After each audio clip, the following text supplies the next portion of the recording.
គ្រាន់តែឈ្មោះថាវាលឥន្ទ្រីក៏ដឹងថាជាសមរភូមិដែលមានអំណាចកាចសាហាវ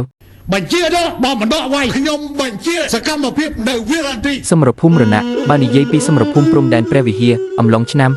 2008ដល់2011គ្មានអ្នកណាដែលបានឮឈ្មោះនេះហើយមិនញើតនឹងឈ្មោះវាលឥន្ទ្រីនោះឡើយទីនោះគឺជាសមរភូមិរណៈជាកន្លែងដែលត្រូវបានគេប្រសិទ្ធនាមថាសមរភូមិអំណាចវាលឥន្ទ្រីព្រោះវាជាខ្សែបន្ទាត់ការពារជាតិដ៏ក្តៅគគុកនិងជាកន្លែងដែលបង្កប់នៅរឿងរ៉ាវកំសត់ព្រមទាំងការលះបង់ដ៏ធំធេងរបស់បងប្អូនកងទ័ពជួរមុខយើងនៅទីនោះគ្មានពាក្យថាស្រណុកស្រួលឡើយបាយកកអោបកាំភ្លើងនៅក្រោមតង់ផ្លាស្ទិកចាស់ក្នុងរណ្ដៅសង្គ្រាមដ៏ចង្អៀតនិងហុយដីវីរកងទ័ពខ្មែរយើងត្រូវដេកអោបកាំភ្លើងឆ្ងាយពីផ្ទះឆ្ងាយពីប្រពន្ធកូននិងម្ដាយចាស់អាហារពេលខ្លះមានតែបាយកកនិងទឹកត្រីឬត្រីមួយកន្ទុយចែកគ្នា 3-4 នាក់ពេលយប់ឡើងភាពងងឹតនិងភាពត្រជាក់នៃព្រៃភ្នំបានគ្រប់ដណ្ដប់ប៉ុន្តែភ្នែករបស់ពួកគាត់មិនដែលធ្មេចឡើយគឺត្រូវរងចាំការពារទឹកដីទាំងដង្ហើមញាប់ញ័រមិនដឹងថានឹងត្រូវរងគ្រាប់កាំភ្លើងធំរបស់សត្រូវនៅពេលណា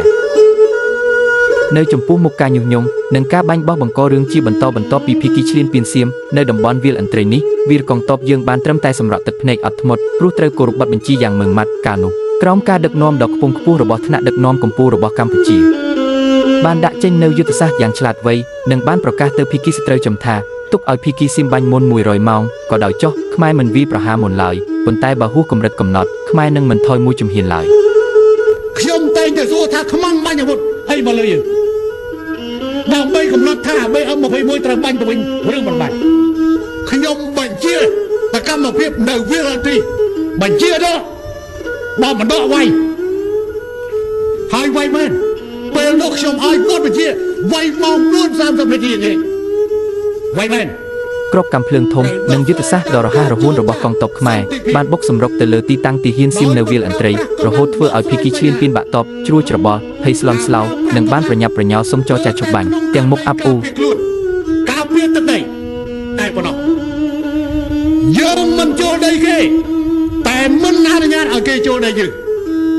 សមរភូមិវាលឥន្ទ្រីបានស្រោចស្រពទៅដោយញើសឈាមនិងទឹកភ្នែករបស់បងប្អូនទាហានជួរមុខដើម្បីដូរយកមកវិញនៅអធិបតេយ្យឲ្យភាពជាតិដ៏ឧត្តមឧត្តម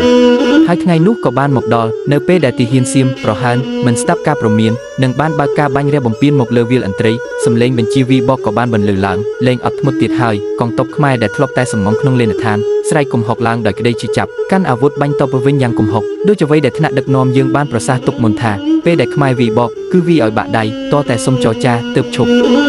ឆ្លងកាត់ការលះបង់ដ៏កំសត់និងអង្គអាចការពីសម័យនោះធ្វើឲ្យកូនខ្មែរគ្រប់រូបយល់ច្បាស់ថាមានតែភាពសាមគ្គីគ្នាជាធ្លុងមួយដូចបច្ចុប្បន្ននេះទេទើបជាខែលការពីជាតិដ៏រឹងមាំបំផុតសូមលំអរកាយគោរពវិញ្ញាណក្ខន្ធនិងដឹងគុណដល់បងប្អូនកងទ័ពជួរមុខគ្រប់រូបដែលបានពលីនិងកំពុងឈរជើងការពារខ្សែបន្ទាត់ព្រំដែនដរាបណាខ្មែរនៅតែសាមគ្គីគ្នាបរទេសណាក៏មិនអាចមករំលោភបំពានទឹកដីយើងបានឡើយខ្មែររួមគ្នាខ្មែរឈ្នះ